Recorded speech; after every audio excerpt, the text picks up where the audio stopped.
Teman-teman, mengelola waktu kita secara efektif dan efisien merupakan sesuatu yang sebagian besar dari kita pasti pernah perjuangkan, baik dalam kehidupan pribadi ataupun kehidupan profesional kita. Di video ini saya ingin sharing ke teman-teman 9 tips time management yang bisa kita gunakan untuk mengatur waktu kita dengan lebih efektif.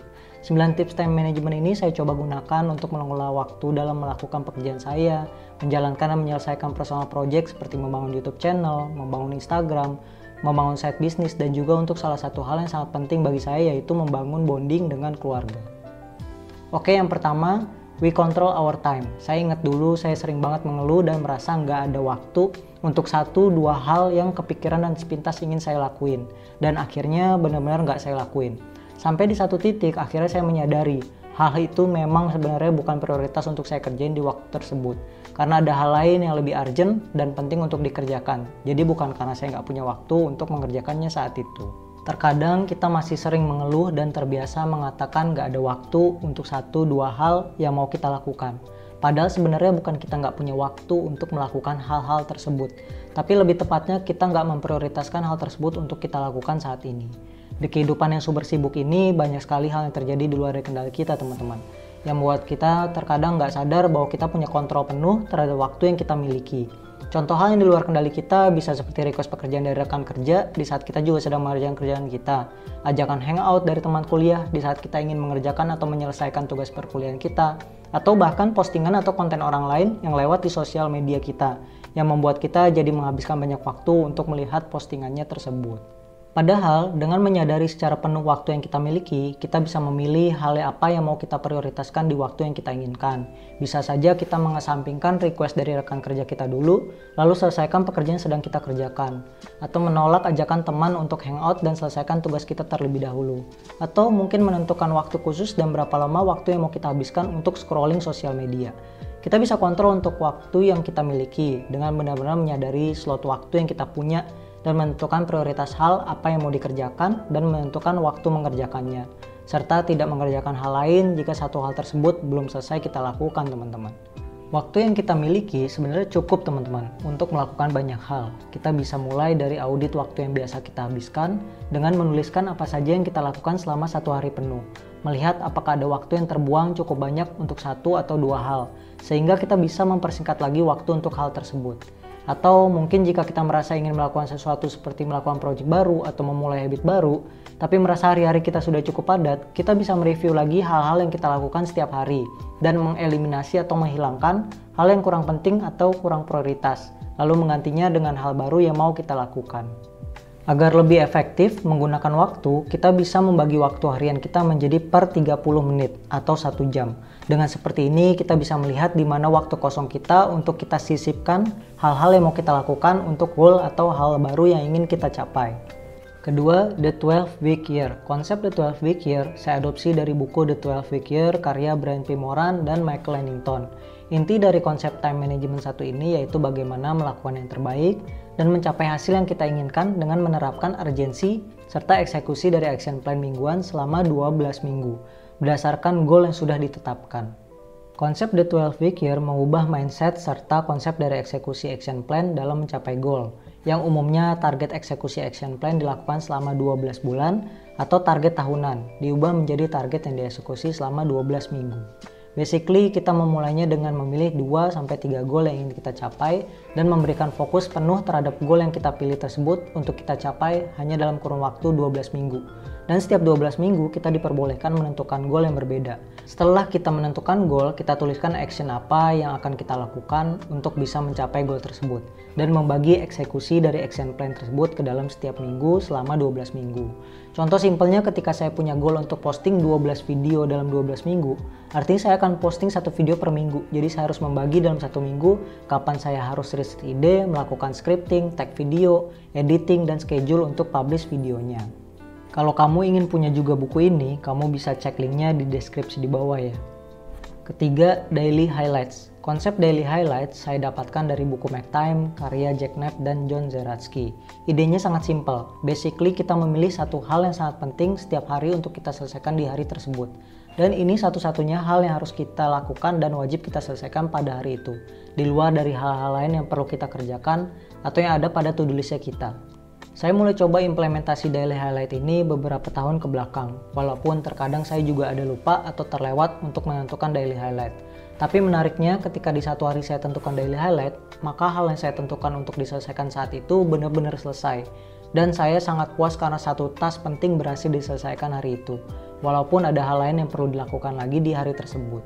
Awalnya saya coba daily highlight ini untuk hal yang ingin saya selesaikan di pekerjaan saya. Sampai saya mulai coba implementasi untuk hal-hal yang bersifat personal, seperti melakukan satu task kecil namun penting di side hustle saya, atau selesaikan target script sosial media saya, dan selesaikan batching tag video untuk YouTube, atau bahkan untuk mengajak jalan-jalan keluarga dan mengunjungi orang tua. Dan progres dari semua hal ini cukup terlihat nyata setelah saya coba tentukan daily highlight. Hal-hal yang tadinya random untuk dilakukan, bahkan kadang terlewat untuk dilakukan, sekarang menjadi hal rutin dan prioritas. Lucunya ketika saya nggak set daily highlight, biasanya saya jadi terjebak di to-do list yang saya buat. Karena saya jadi overthinking, mau mengerjakan yang mana duluan, dan akhirnya saya kesulitan untuk selesaikan 1-2 hal karena nggak punya prioritas. Setelah beberapa waktu melakukan daily highlight, saya cukup yakin ini adalah metode yang efektif untuk membuat kita menentukan prioritas di hidup dan keseharian kita, teman-teman. Jika teman-teman tertarik dengan buku Make Time, saya sudah pernah buat videonya tentang buku tersebut.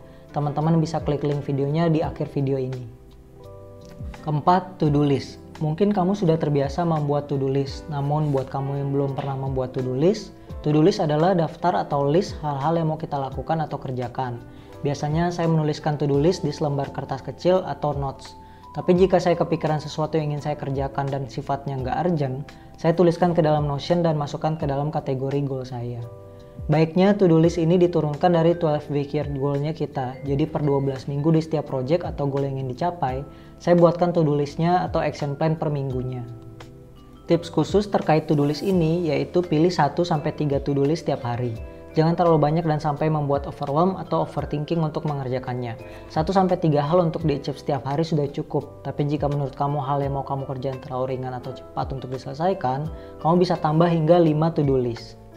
Kelima, time blocking. Salah satu yang membantu kita untuk fokus adalah kita tahu kapan mau mengerjakan daily highlight atau to-do list kita. Untuk itu kita perlu time blocking waktu khusus untuk mengerjakan hal tersebut. Simpelnya, saya biasanya masukkan daily highlight atau to-do list saya ke dalam Google Calendar. Dengan seperti ini saya sudah memilih dan schedule kapan waktu saya untuk fokus untuk mengerjakan daily highlight dan to-do list tadi. Dan juga ada reminder dari Google Calendar ke smartphone kita ketika kita sudah blok waktu di Google Calendar. Keenam, Parkinson Law dan Pomodoro. Work expand to fill the time give to complete it. Pekerjaan menjadi berkembang seiring waktu yang diberikan kepada kita untuk menyelesaikan satu hal. Mungkin kita pernah mengalami ketika dikasih sebuah tugas atau pekerjaan dan diberi waktu 1 hari untuk menyelesaikannya. Biasanya kita akan selesaikan tugas ini benar-benar dalam 1 hari. Dan ketika diberi waktu 1 minggu untuk tugas yang sama, maka tugas itu akan selesai dalam 1 minggu. Semakin banyak waktu yang diberikan kepada kita untuk menyelesaikan satu hal, maka kita akan semakin sering menunda untuk segera menyelesaikan pekerjaan tersebut. Dan hal-hal yang dilakukan untuk menyelesaikan pun semakin banyak. Contoh, saat saya hanya punya waktu 1 jam untuk scripting, maka saya akan benar-benar fokus selama 1 jam itu. Tapi kalau dikasih waktu 1 minggu, mungkin saya jadi berpikir, ngerjain skripnya di tempat yang enak aja deh. Nanti aja 3 hari lagi cari tempatnya. Sekalian ajak teman-teman biar bisa ngobrol-ngobrol. Nanti berangkatnya bareng aja kali ya, janjiannya di mana dulu gitu. Nah, kebayang teman-teman, hanya untuk selesaikan satu skrip, hal-hal yang mau dilakukan jadi banyak, karena waktunya juga banyak. Jadi untuk selesaikan satu tugas atau pekerjaan, kita perlu fake deadline yang benar-benar mepet untuk diri kita. Pomodoro teknik sendiri adalah salah satu teknik untuk membantu kita fokus terhadap satu hal dalam rentang waktu 25 menit dan istirahat selama 5 menit. Yang mana teknik ini kita lakukan berulang selama 4 sesi. Setelah 4 sesi Pomodoro, maka kita bisa beristirahat lebih lama.